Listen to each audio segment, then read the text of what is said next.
कहानी की शुरुआत में हम एक ऐड देखते हैं जिसमें मैरियन नाम का एक आदमी बता रहा होता है कि वाइफ लाइक नाम की एक कंपनी ने एक ऐसी एंड्रॉइड वाइफ बनाई है जो कि बिल्कुल इंसानी वाइफ की तरह ही काम कर सकती है। अगर इस एंड्रॉइड वाइफ के अंदर अपनी वाइफ की यादों को डाल दिया जाए तो ये ठीक उसी की तरह ही बर्ताव करेगी और उसी की खूबियां इस रोबोट में भी आ जाएंगी। ये रोबोट काफी रियल लगते हैं और दिखने में भी एक रियल औरत की तरह है। मैरियन की ये रोबोट वाइफ काफी एडवांस है जो कि किसी की भी जरूरत को पूरा कर सकती है, चाहे वो खाना बनाना हो या फिर अपने मालिक की शारीरिक जरूरतों को पूरा करना। इसके बाद हम विलियम नाम के एक आदमी को देखते हैं जो कि इन एंड्रॉइड वाइफ को पकड़ने का काम करता था। विलियम दरअसल स्केयर नाम के एक ऑर्गेनाइजेशन का हिस्सा था जिनका मानना था कि एंड्रॉइड वाइफ भी किसी असली इंसान की तरह ही हैं और उनमें भी इंसानों की तरह भावनाएं होती हैं। इसलिए इन एंड्रॉइड वाइफ को आजाद कर देना चाहिए ताकि वो भी अपनी इच्छा अनुसार अपनी जिंदगी को जी सकें। आगे विलियम अपने ऑफिस आता है जहाँ पर वो वाइफ लाइक कंपनी के मालिक मैरियन से मिलता है। यहाँ पर मैरियन विलियम से कहता है कि मैं जानता हूँ कि तुम अपनी पत्नी की मौत से बहुत ज्यादा परेशान हो, इसलिए मैंने तुम्हारे लिए भी एक एंड्रॉइड वाइफ बनाई है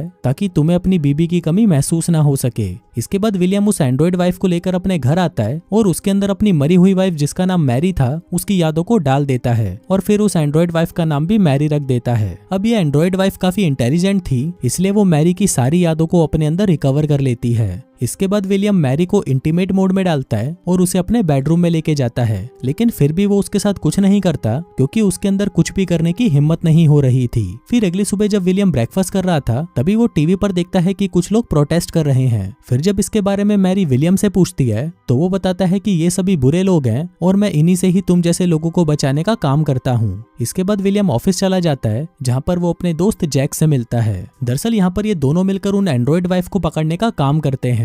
फिर इनको खबर मिलती है कि कुछ एंड्रॉइड वाइफ किडनैप हो गई है। इसके बाद हम कुछ एंड्रॉइड वाइफ को देखते हैं जिन्हें स्केयर ऑर्गेनाइजेशन ने किडनैप करके रखा था। तभी इन्हीं में से एक एंड्रॉइड वाइफ जाग जाती है और यहाँ से भागने लगती है, पर तभी वहाँ पर विलियम आ जाता है और फिर उसे पता चलता है कि इस एंड्रॉइड को पूरी तरह से रीसेट कर दिया गया है। इसके बाद जब वो अंदर जाता है तो उसे कुछ और भी एंड्रॉइड वाइफ वहाँ पर मिलती हैं। इसी दौरान वहाँ पर एक आदमी आता है और विलियम से कहता है कि तुम इन सभी को छोड़ दो, नहीं तो मैं इन सबको मार दूंगा। पर तभी विलियम अपनी गन से उस आदमी को ही शूट करके मार देता है। वहीं दूसरी तरफ हम मैरी को देखते हैं जो कि खुद को चार्ज करते हुए ड्रीम मोड को एक्टिवेट कर देती है। फिर ड्रीम मोड में जाने के बाद उसकी हेल्प करने के लिए उसे ईडो मिलता है जो कि उसका एक असिस्टेंट था। जिसके बाद वो मैरी को विलियम की पुरानी यादों में भेज देता है जहाँ पर एक पार्टी में मैरी फिर से विलियम से मिलती है। तभी वहाँ पर मैरी को एक मास्क वाला आदमी नजर आता है, जिसके बाद जब वो उसके पास जाती है तो वो उसे एक बर्ड वाला कार्ड देता है। फिर ड्रीम से बाहर आने के बाद मैरी उस बर्ड को एक कपड़े पर बनाने लगती है और उसके बन जाने के बाद वो उसे विलियम को दिखाती है। फिर विलियम जब ये देखता है तो वो कहता है कि ये सब तो उसकी वाइफ की अच्छी यादें हैं। फिर एक दिन जब मैरी साइकिल पर घूम रही थी तभी उसके सामने लुइस नाम की एक औरत आ जाती है, जिस वजह से वो साइकिल से नीचे गिर जाती है। इसके बाद लुइस उसके पास आती है और उसे कहती है कि तुम्हारे पास वक्त बहुत कम है, इसलिए तुम्हें जल्दी से जल्दी सब कुछ याद करना होगा, जो कहकर वो वहां से चली जाती है। फिर घर आने के बाद मैरी सेल्फ एक्सप्लेनेशन मोड को ऑन करती है, लेकिन उसे इसका एक्सेस नहीं मिलता, इसलिए वो फिर से अपने ड्रीम मोड में जाती है और ईडो को उसकी मेमोरी में से कुछ दिखाने को कहती है।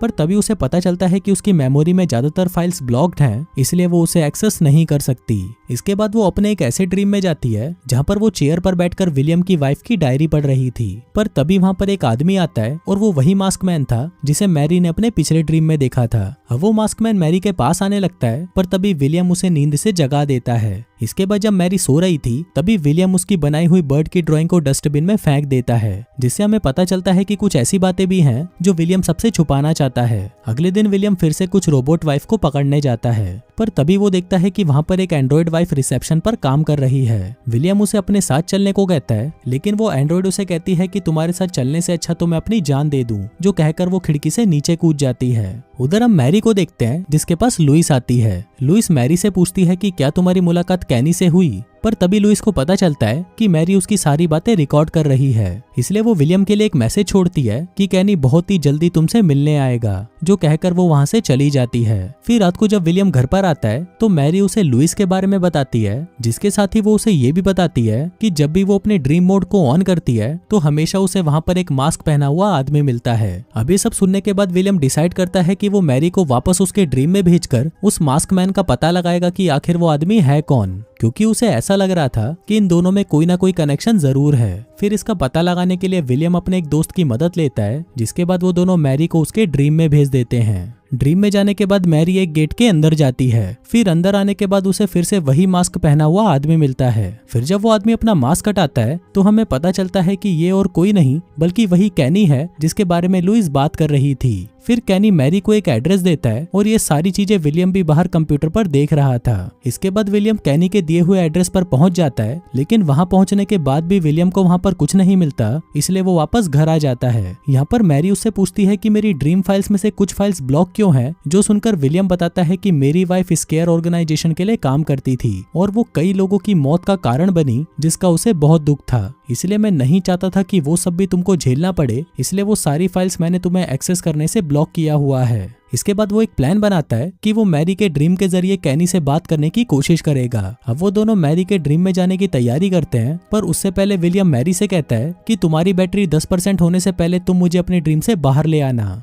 इसके बाद वो दोनों ड्रीम में पहुंच जाते हैं, जहां पर मैरी अपने सामने कैनी को पाती है, पर तभी वहां पर विलियम आ जाता है और मैरी को वहां से भगाकर कैनी को मारने लगता है। उधर मैरी भागते हुए एक दरवाजे के जरिए एक पार्टी में पहुंच जाती है, पर तभी वहां पर विलियम और कैनी भी आ जाते हैं। अब यहाँ पर विलियम कैनी को मारने ही वाला था कि तभी मैरी की बैटरी कम होने लगती है और वो विलियम को तुरंत ड्रीम से बाहर ले आती है। उधर विलियम देखता है कि अब जैक को भी पता चल गया था कि विलियम ने कैनी को मारने की कोशिश की थी, इसलिए वो इस बात से गुस्सा हो जाता है और विलियम के साथ काम करने से मना कर देता है। आगे विलियम मैरी के पास आता है और उसे बताता है कि तुम्हारे अंदर कुछ खतरनाक यादें भर चुकी हैं, जिस वजह से तुम्हें हैक भी किया जा सकता है, इसलिए हमें तुम्हारी सारी यादों को मिटाना होगा। ये सुनकर मैरी काफी दुखी हो जाती है क्योंकि वो ये सब नहीं करना चाहती थी। इसके बाद विलियम मैरी की मेमोरी को मिटाने उसे वाइफ लाइफ कंपनी में ले जाता है। यहाँ पर आने के बाद मैरी ऑली और लाइडिन नाम की 2 और एंड्रॉइड वाइफ से मिलती है। इसके अलावा वहाँ पर और कई तरह की भी एंड्रॉइड वाइफ मौजूद थी। फिर ऑली मैरी को बताती है कि वो स्केयर ऑर्गेनाइजेशन के लिए काम करती हैं और ये ऑर्गेनाइजेशन हम जैसों को बचाने और हमारी फ्रीडम के लिए ही बनाई गई है। इसके साथ ही वो मैरी से कहती है कि तुम्हारी यादें वाइफ लाइफ कंपनी मिटाने वाली हैं, लेकिन तुम चिंता मत करो, हम तुम्हारी यादों को थोड़ी देर के लिए दूसरे एंड्रॉइड में ट्रांसफर कर देंगे। अभी सुनने के बाद मैरी भी डिसाइड करती है कि वो अपनी यादों को ऐसे मिटने नहीं देगी